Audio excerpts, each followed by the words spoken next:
എന്തൊക്കെയാണ് കേസ് ശരിക്കും ഇവിടെ നടക്കുന്നത്? കാറ്റാലയ്ക്ക് കീഴിൽ കേരള ബ്ലാസ്റ്റേഴ്സ് മൊത്തത്തിൽ മാറിക്കൊണ്ടിരിക്കുകയാണ് എന്നാണ് മനസ്സിലാക്കേണ്ടത്. ഇവാൻ കൊമനോവിച്ചിന്റെ ആദ്യത്തെ സീസണിൽ മാത്രമാണ് വിദേശ താരങ്ങളെല്ലാം ഉൾപ്പെടുത്തി ആദ്യം മുതൽ തന്നെ പ്രീ സീസൺ ട്രെയിനിങ്ങും കാര്യങ്ങളൊക്കെ ആരംഭിച്ചത്. പക്ഷെ അന്നും പ്രോപ്പറായിട്ട് എല്ലാവരും ഒന്നും എത്തിയിട്ടില്ലായിരുന്നു.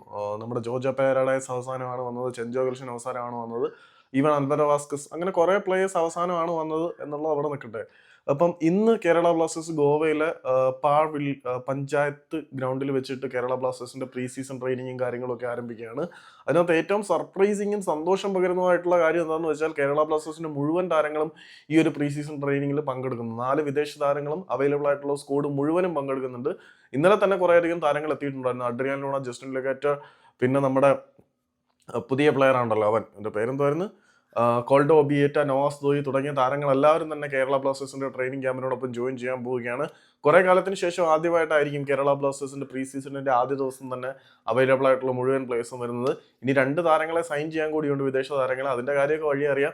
ഏതായാലും 4 വിദേശ താരങ്ങളും വരുന്നത് കേരള ബ്ലാസ്റ്റേഴ്സിന്റെ ആരാധകർക്ക് സന്തോഷിക്കാം. സൂപ്പർ കപ്പിൽ എന്തെങ്കിലുമൊക്കെ നമുക്ക് പ്രതീക്ഷിക്കാം. കേരള ബ്ലാസ്റ്റേഴ്സിന്റെ ഗ്രൂപ്പ് അത്ര നിസ്സാരമല്ല, എന്നിരുന്നാലും നമുക്ക് എന്തെങ്കിലുമൊക്കെ പ്രതീക്ഷിക്കാം.